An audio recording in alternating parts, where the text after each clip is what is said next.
Xin chào tất cả mọi người, chào mừng mọi người đến với kênh YouTube của mình Crochet by Trang My. Và trong cái video ngày hôm nay thì mình sẽ hướng dẫn các bạn cách móc một chiếc dây ren ri băng như thế này nhé. Ở đây thì mình đã hướng dẫn các bạn cách móc dây để mình làm ri băng luôn đấy ạ. Ngoài ra thì các bạn cũng có thể sử dụng để làm trang trí nhé.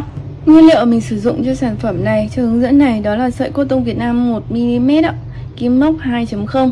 Ngoài ra thì mình cần sử dụng đến kéo, kim khâu và thước đo nhé.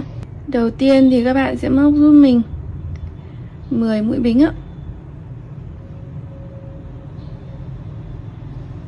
Mũi đầu tiên này mình siết chặt và mình không tính nhá.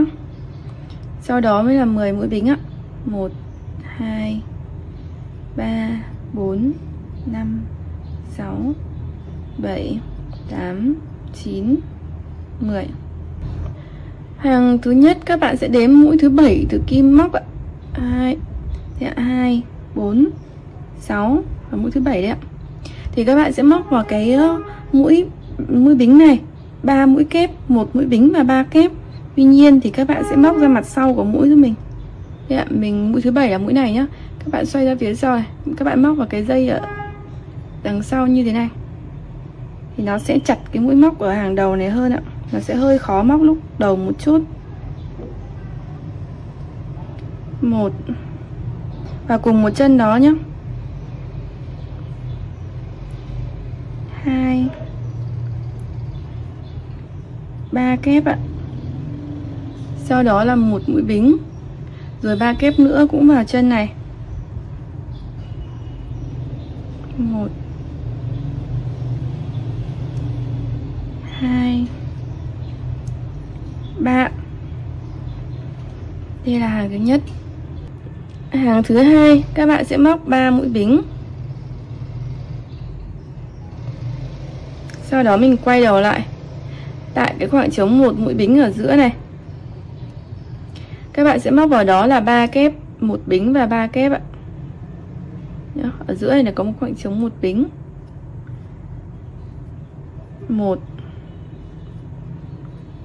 2 3.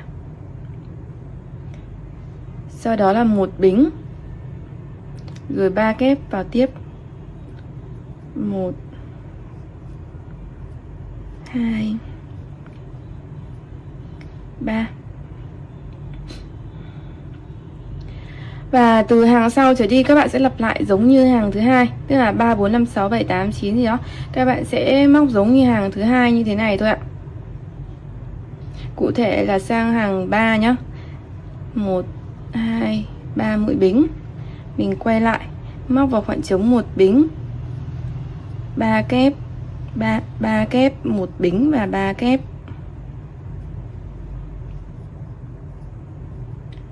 1 bính và 3 kép.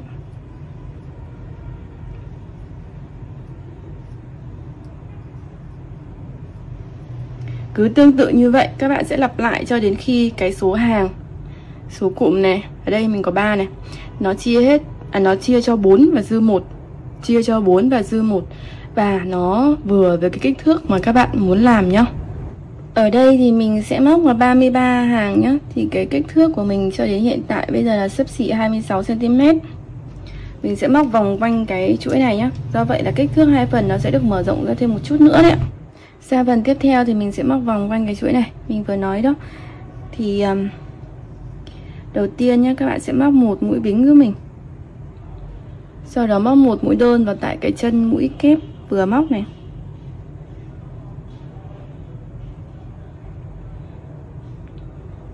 Tại chân mũi kép vừa mới móc này nhá.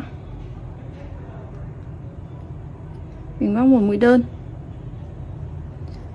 Sau đó các bạn sẽ đi 2 mũi bính này. Mình sẽ móc cái họa tiết lặp lại từ đây nhá. Nên các bạn chú ý một chút này, 2 mũi bính này. Sau đó 1 đơn vào cái khoảng trống 3 mũi bính tiếp theo này. Sau đó các bạn lại đi 2 mũi bính, 7 kép vào cái khoảng trống 3 mũi bính tiếp theo này.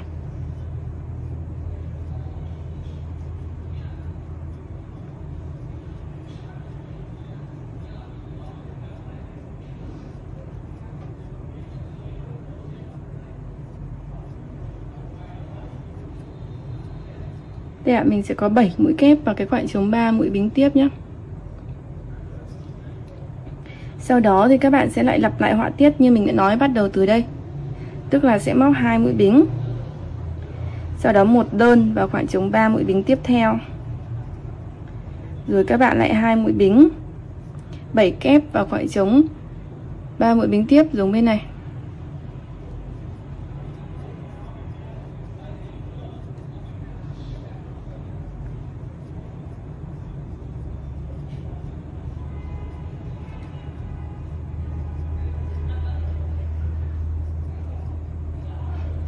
Tương tự như vậy thì các bạn sẽ lặp lại cho đến cái phía cuối nhé.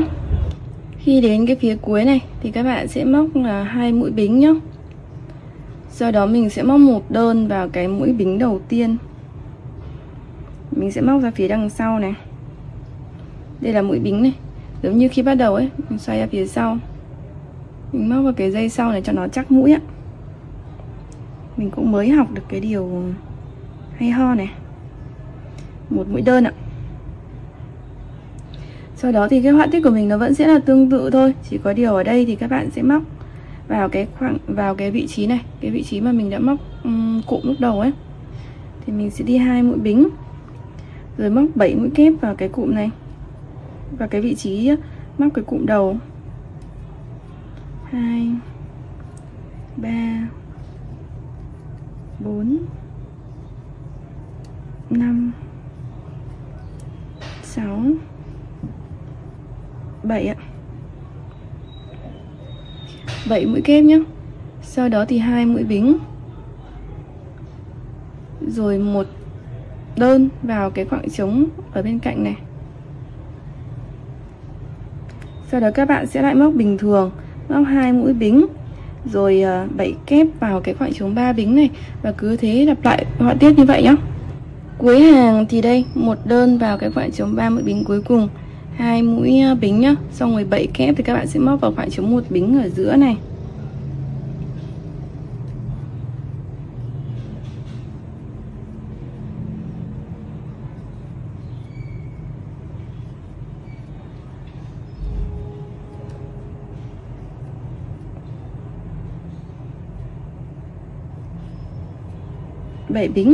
Bảy kép.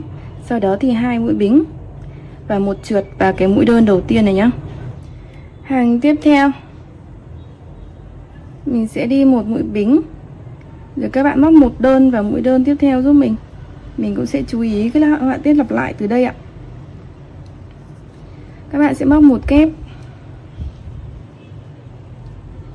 và một kép, sau đó 3 bính, một đơn vào cái chân kép này, rồi tiếp tục một kép và một kép, mình lặp lại như thế 7 lần ạ. 3 này tương ứng với 7 cái mũi kép ấy. Một đơn, sau đó lại một kép và một kép, 3 bính, một đơn vào mũi kép này. Mình xin lỗi, một đơn,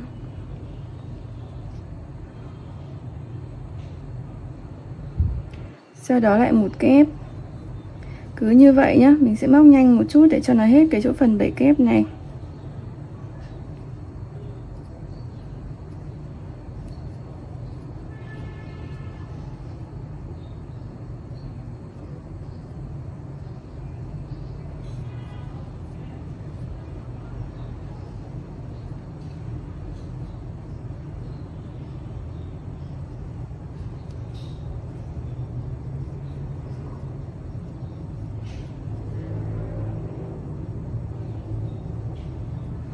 Đây ạ, đây là so đến mũi thứ 7 rồi ạ. Thì đến đây mình sẽ móc một đơn vào một đơn.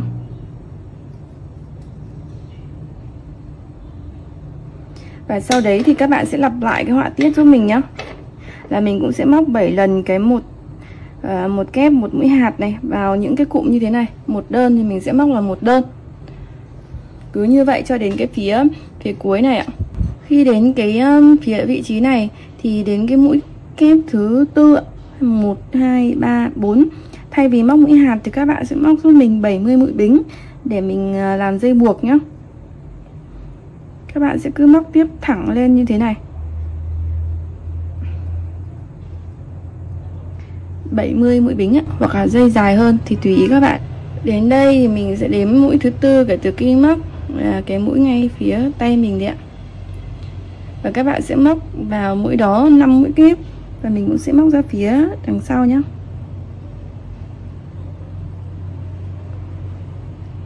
1 2 3 4 5.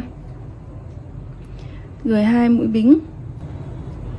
2 mũi bính thì mình sẽ móc một trượt vào tại cái chân này. Sau đó thì các bạn sẽ cứ móc một mũi bính vào một mũi trượt vào mỗi mũi bính nhé. Thì các bạn sẽ cứ móc một trượt vào một bính.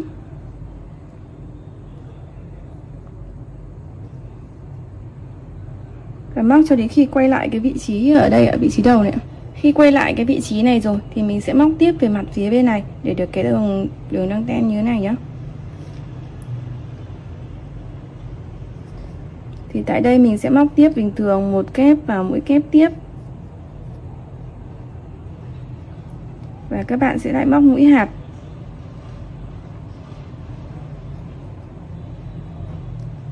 Tương tự với các mũi tiếp theo đấy. Chỉ riêng mũi thứ tư là vì thay vì mũi hạp thì mình sẽ thay bằng dây buộc. Và các bạn sẽ lặp lại như vậy cho đến cái phía bên này. Phía bên này thì cả cái mũi thứ tư các bạn cũng sẽ dừng lại và móc dây buộc tương tự như thế nhé.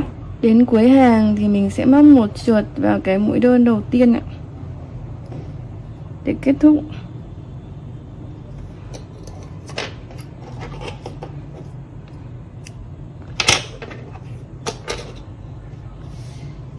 Các bạn sẽ giấu chỉ thừa đi nhá. Như vậy là mình đã hoàn thiện xong cái dây ren ruy băng này rồi ạ.